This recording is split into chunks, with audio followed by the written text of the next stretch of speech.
colocou no meu coração que era para eu fazer sem nenhuma condição. Eu não tinha condição nenhuma de montar uma loja dois tantos da que eu já tinha. E aí, mas eu falei assim, mas o Senhor colocava no meu coração todos os dias. E aí vinha aquela coisa, vai, é maluquice. É algo muito louco, como é que você vai botar uma loja do lado da outra? E aí você vai ter que explicar todos os dias aos seus clientes, para todo mundo, qual a lógica, qual o sentido de botar uma loja do lado da outra, na mesma rua. Todo mundo falava, velho, tal cidade. Eu falava, não vou para tal cidade. O cliente de tal cidade vai vir para cá, mas eu não vou para cidade nenhuma. Só se Deus colocar no meu coração que eu tenho que ir para alguma cidade. Fora isso, eu não saio de Coité. E outra coisa que eu tinha prometido lá atrás, eu falei, não importa o desafio, eu vou crescer e eu vou prosperar em Coité. Eu não vou sair para cidade nenhuma. Se eu tiver que sair um dia de Coité, eu já vou sair daqui com a vida próspera e abundante. Mas eu vou crescer aqui, não importa, não sei como, de que forma, que situação, como é que vai casar, eu não preciso saber. Eu só preciso caminhar. Assim como eu entendi, um carro escuro numa estrada à noite. Você só consegue enxergar 50 metros. Mas se eu sair de Coité a Serrinha, eu entendo que eu vou chegar em Serrinha. Mas eu não enxergo Serrinha. Eu só enxergo aqui 50 metros, 100 metros, até onde a lâmpada, a luz do carro alcançar. Então eu só vou enxergar ali. E aquela luz limitada, mas eu sei que vai ter um caminho. Vai ter buraco, vai ter quebra-mola, vai ter curva, vai ter desafio, mas eu só preciso caminhar. Então eu falei, se ele colocou no meu coração isso. E a parábola dos talentos eu sempre carreguei comigo. Falei, velho, porque é muito nítido, muito claro. Quando o seu Senhor foi viajar, Ele deu um talento, e de acordo com a capacidade de cada um talento a um, 2 talentos a outro, e 5 talentos a outro. E eu falei assim, porra, aí você traz para a vida real. Aí todo mundo, eu vou falar assim, quanto mais você é rico, mais rico fica. Quanto mais você é pobre, mais pobre fica. E aí você traz essa conversa, que todo mundo repete, e você compara e analisa. Aí eu comecei a fazer analogia com a parábola dos talentos. Falei, velho, de fato, todo mundo aqui, a água corre só pelo rio. Esse ditado que todo mundo repete. Aí eu comecei a analisar e falei, de fato velho. Porque o cara que é rico, ele quebra 200 vezes, ele refaz de novo, se refaz a vida, nome suja, não sei o que, ele pega o nome de alguém, ele pega a coisa, ele refaz a vida de novo. Todo mundo que quebrou, todo mundo que cresceu na vida é um padrão. Todo mundo quebrou várias vezes. Todo mundo. E aí aquelas coisas, pessoas que estão ali mais amarradas no seu vitimismo, na minha dificuldade, porque eu sou da roça, porque eu não sei falar, porque eu tenho vergonha, porque eu sou pobre, porque eu sou feio, porque eu sou preto, porque... E aí fica nisso e morre naquele ciclo. Tipo assim, será que se ela tomar a decisão, aí eu vou lá pra um cara lá da China, não sei se é o nome do cara agora. Ele fez um projeto, ele saiu da extrema pobreza. E ele fez um projeto de 10 anos. Que em 10 anos ele ia ficar rico. E o cara se tornou o cara mais rico da China. O dono da AliExpress. Não sei se é o nome dele agora. Ele saiu da extrema pobreza. Não era pobreza, extrema pobreza. E ele fez um projeto, ele estava na escola. Ele fez um projeto de 10 anos de ficar rico. Aí ele falou, porra, aí você traz para essa questão. Não é porque ser pobre, ser preto, ser não sei o quê. É porque é decisão. E aí você volta de novo para a parábola dos talentos. A analogia aí eu ficava comigo mesmo. Falei, porra, coisa de maluco. Pegava a parábola, fazia analogia, trazia para a vida real, fazia as analogias, pegava as histórias das pessoas e eu ficava ali com mente. E aí eu pegava e falei, vai, de fato. O cara que pegou 5, ele multiplicou e chegou e falou, Senhor, toma aqui mais 5. O cara que pegou 2, multiplicou e falou, Senhor, toma aqui mais 5. E o cara que pegou 1, ele ficou com muito medo e falou, Senhor, tu colhe onde tu planta. O Senhor é justo, mas colhe onde tu planta. Eu fiquei com tanto medo que eu peguei e enterrei o meu talento. E talento, aí eu fui lá ver o que era talento. E talento era dinheiro. Talento daquela época era dinheiro. E ele falou, enterrou. E o Senhor pegou e falou, funcionário mau e preguiçoso. Tu enterrou, se pelo menos tu tivesse colocado no banco, tinha rendido juro. Mas por que ele não fez isso? Pelo medo, e ele não se colocou a decisão, ele não tomou a decisão e deixou que o medo tomasse conta. E acima de tudo, ele poderia se capacitar, ele poderia ir atrás de uma pessoa que tinha informação. Ah, eu não sei como botar o dinheiro no banco, como? Quem é que sabe fazer investimento? Para eu perguntar, para eu pedir, qual curso? Na era de hoje, qual curso? Ah, eu não tenho condição, mas qual curso? Tem curso grátis na internet? Tem. Eu maratonei durante um ano, eu não tinha condição de comprar curso. YouTube. Eu falei, mais menos, eu botei uma regrinha pra mim. Mais YouTube e menos redes sociais. E aí todos os dias, quando eu me pegava mais nas redes sociais, eu falei, pá, legal, ó, tu tá mais nas redes sociais. Elimina. Mais YouTube, menos redes sociais. E YouTube é estudo. E aí, quando você vai assistindo um vídeo, que o próprio algoritmo sugere outro, que sugere outro, que sugere outro, e você vai.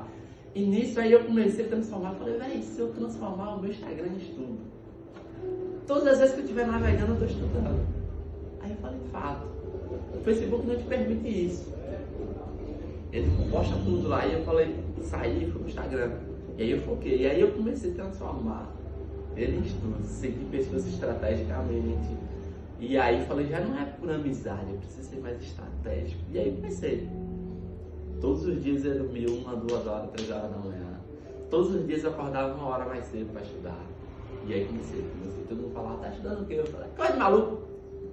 É coisa de maluco. Deixa eu contar por quê. Porque eu estudava ali, eu não via ninguém falar. E muitas coisas que eu estudava, eu sempre gostei de estudar muitas coisas, mentores, pessoas dos Estados Unidos. Por quê? Os caras primeiro que é um país do primeiro mundo, os caras anos-luz, gente. Hoje com a internet, hoje você alcança o conhecimento do mundo inteiro. Mas antes não. Primeiro que você tem que entender inglês, então tem que buscar alguém que traduza. Quando os caras iam falar em palestra, curso, mentoria, não sei o que, os caras já estavam lá, ó, anos-luz fazendo as histórias.